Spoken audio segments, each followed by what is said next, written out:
دوستان سلام، به پادکست و مجله اینترنتی انیماتیک خوش اومدید. امروز در خدمت آقای محمد طیب هستیم. ایشون مدیر گروه سینمایی هنر تجربه هستن و مدیر بازرگانی مرکز گسترش سینمای مستند و تجربی و پویانمایی. در خدمتتون هستیم آقا. خواستیم که یک مقداری در مورد سازوکار همین مرکز گسترش برای ما یه مقداری توضیح بدید و اینکه چطور کار میکنه، چطور دوستان میتونن بیان مراجعه بکنن، طرحشون رو ثبت بکنن. خب سلام، وقتت بخیر. خوشحالم که اینجام تو حاشیه جشنواره پویانمایی و کنار دوستای مجله شنیداری انیماتیک که اخیراً دیدم که شروع کردیم به کار و به نظرم جای خالی یه پادکست تخصصی در حوزه انیمیشن احساس میشد جای خالیش و حالا امیدوارم که اتفاق خوبی بیفته و خوب پیش بره. از اینجا شروع کنم که مرکز گسترش سینمای مستند تجربی و پویانمایی فعالیت اصلیش حمایت از استعدادهایی هست که تو حوزه‌های مختلف تو سالهای مختلف فعالیت می‌کردن، از فیلم‌های تجربی، فیلم‌های کوتاه، فیلم‌های داستانی، عموماً کم بودجه ولی خلاقانه و همینطور انیمیشن. و البته اون چیزی که بیشتر جامعه فیلمسازا ازش خبر دارن این هست که تمرکز مرکز عموماً روی تولید فیلم‌های مستنده، اما واقعیت چیز دیگه ایه.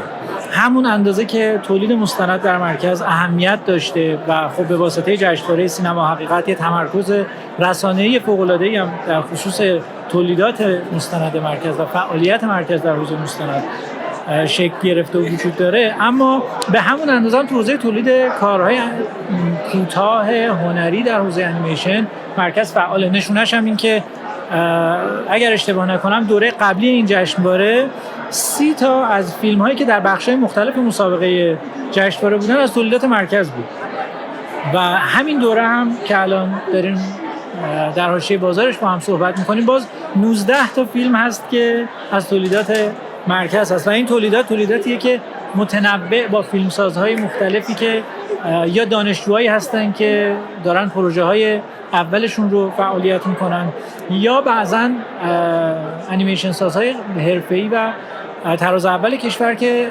تجربه های هنریشون رو و تولیدات هنریشون رو عموماً راغب هستن که بیان و در کنار مرکز طی بکنند و تولید بکنند و عرضه بکنند. اما خب اینا رو گفتیم، چه فایده‌ای داره برای مخاطبشون؟ بچه‌هایی که علاقه‌مندن به تولید انیمیشن و دوست دارن بدونن که مرکز چطور حمایت میکنه میتونن مراجعه کنن به وبسایت مرکز به آدرس defc.ir و همونجا دستورالعمل‌ها و روندهای حمایتی تولیدات مرکز رو دنبال بکنن، هم در حوزه انیمیشن کوتاه هنری، هم انیمیشن نیمه بلند و هم انیمیشن بلند. البته انیمیشن بلند هنری مرکز حمایت میکنه از فیلمسازها، از طرحها، میتونن اطلاعات رو اونجا دریافت بکنن، همونجا درخواستشون رو به صورت اینترنتی ثبت بکنن و بعد پیگیر مراحل بعدی باشن برای بررسی طرحشون و امیدوارانه برای روزی که اون فیلم ساخته بشه و توی آوردگاه‌ها و نمایشگاه‌ها و جشنواره‌های مختلف به نمایندگی از مرکز و نمایندگی از جامعه انیمیشن اون فیلم رو نمایش بدن. آقای طیب، حالا واقعا سوالی که اینجا پیش میاد، چون که مرکز تا حالا دورهای قبل‌تر که من در جریان بودم یه شرایط یه خورده سفت و سختی داشتش برای اینکه با چه تیپ آرتیستایی میتونه کار بکنه و خب خیلی هستن که الان مشتاق این هستن که بتونن از این امکانات استفاده بکنن، فیلم خودشونو بسازن.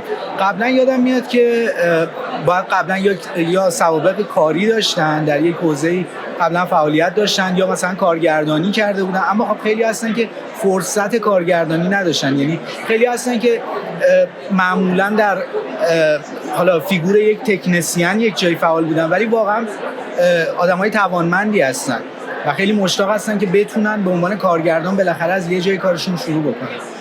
یه سری ضوابط این تیپی بود، یا اینکه مثلا حالا موقعی که من یادم میاد بعد دانشجوهای کارشناسی ارشد انیمیشن بودن که پایان نامه‌شون میتونستن اونجا کار بکنن. مثلا اینم آیا حالا میشه یه مقداری الان تو این فرصت مختصری که داریم توضیح بدید که فرصتش هستش که آیا کسایی که مثلا این شرایط رو نداشتن قبلا هم بتونن بیان اونجا کار بکنن؟ خلاصه بخوام بگم اینه که طرح و ارائه است که کار میکنه.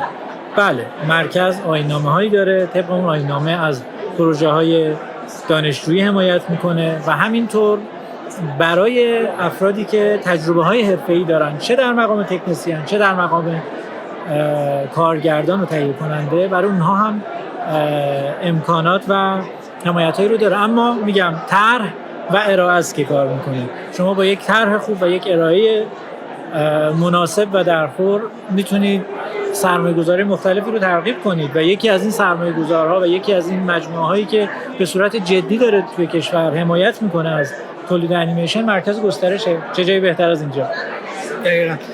و خب آخه حمایت کننده های دولتی هم در حقیقت برای این بخش خیلی کم، حالا به شکل سنتی یه دونه کانون پرورش فکری بوده که اینا خب حالا سینمای جوان نه، ولی کانون خیلی حوزه حمایتش داره محدود و محدودتر میشه فکر می‌کنم و مرکز ظاهراً این خلا رو داره خیلی خوب پر میکنه. البته که اینطوره، ولی امیدوارم هستیم که با فعال شدن بنیاد ملی پویانمایی که این روزها خیلی ازش میشنویم و من خودم شخصا مشتاقانه دوست دارم که بیشتر و زودتر ببینیم که دارن چه کار میکنن و برنامه هاشون چی هست. امیدوارم که واقعا یه توجه ویژه تری به تولید و عرضه انیمیشن در ایران بشه، چون این یک صنعتیه که نه فقط در ایران، در دنیا همچنان صنعت رو به رشده، هم سودآوره و هم امکان توسعه داره به لحاظ فنی و بیان هنری.